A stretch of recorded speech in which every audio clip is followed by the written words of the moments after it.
I don't want to get you in hot water, but now you're transitioning to life outside of the octagon. And in recent months, the question of fighter pay in the UFC has been an issue.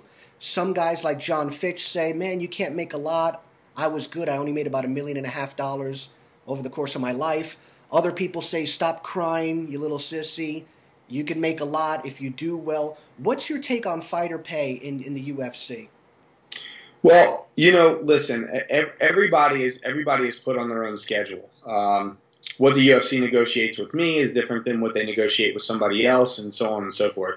And from a business standpoint, I get it. The UFC is not in the business of just giving away money. It's your job to negotiate that money. It is difficult because they're the only player on the block. Like this is the analogy that I use with people. In the NFL, I can negotiate my contract with a team. If I don't like that contract, I have 31 other teams to negotiate with.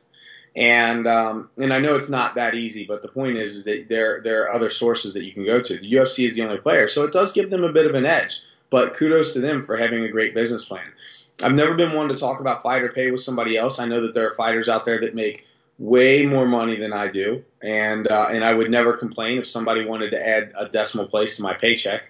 But you have to remember that I was, and we talked about this previously, I was a high school teacher, and I transitioned into MMA, and I made way more money fighting than I ever would have made teaching high school.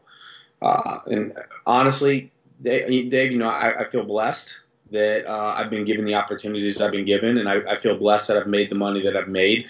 And I see now that these fighters are coming in. Guys like Jones and stuff. They're getting bigger contracts. The sport's more mainstream. They have better endorsement opportunities. The Gatorades and the Nikes and the Under Armours weren't there 5, 6, 7 years ago when I was at the top of the game, and so I missed out on that. Like I was on the wave before the big wave, so to speak. So. Yeah, I mean, it would have been nice if I made more money in my career, but I'm definitely not complaining about the amount of money I made for sure. The UFC always treated me well, and they basically did the things that they said they were going to do. Is Rich Franklin leaving the octagon financially stable? I mean, let me just be blunt. In boxing, Miguel Cotto, all those guys they leave with a couple mil in their bank account. I don't want to get into your finances, but you're a legend. You've accomplished so much. We both acknowledge the sport is only going to grow, so the situation's only going to get better. But a legend like you nowadays leaving the sport, do you leave financially well? I leave comfortable, but listen, here's the thing. The reality of my situation is that I'm not, and you can tell this just based on my career, my persona. I'm not the guy that's rolling around in $250,000 sports cars. I've never been that guy. I've never spent money on stuff like that. I live a very modest lifestyle, and I will probably the rest of my life. I find value in experiences rather than material things. I'm the kind of person who would spend money to go observe like lions in their natural habitat before I would buy a brand new sports car or something like that. So with that being said, I've made enough money that I could live my modest lifestyle comfortably for a little while, but I can't retire for the rest of my life.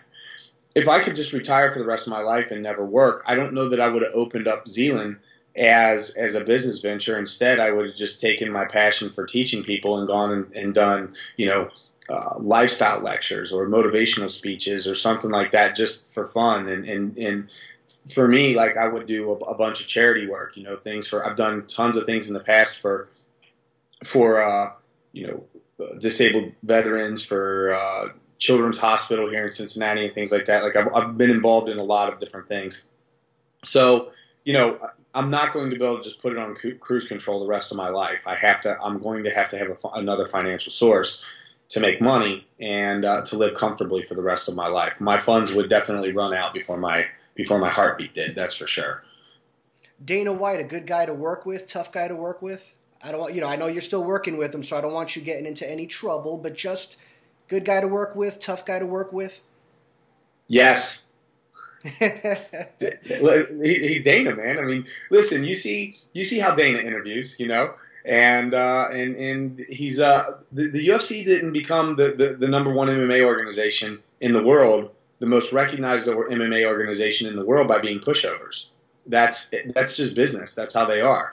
But Dana, and I owe him a phone call, by the way. But he's always like, if he gave me his word on something, he's always been true to his word about things and all those. So I don't have any complaints. Like I don't think that there's anything that they did with me from a business standpoint that if it was turned around that I wouldn't have done the same thing. Like ethically, they've always been just good people with me.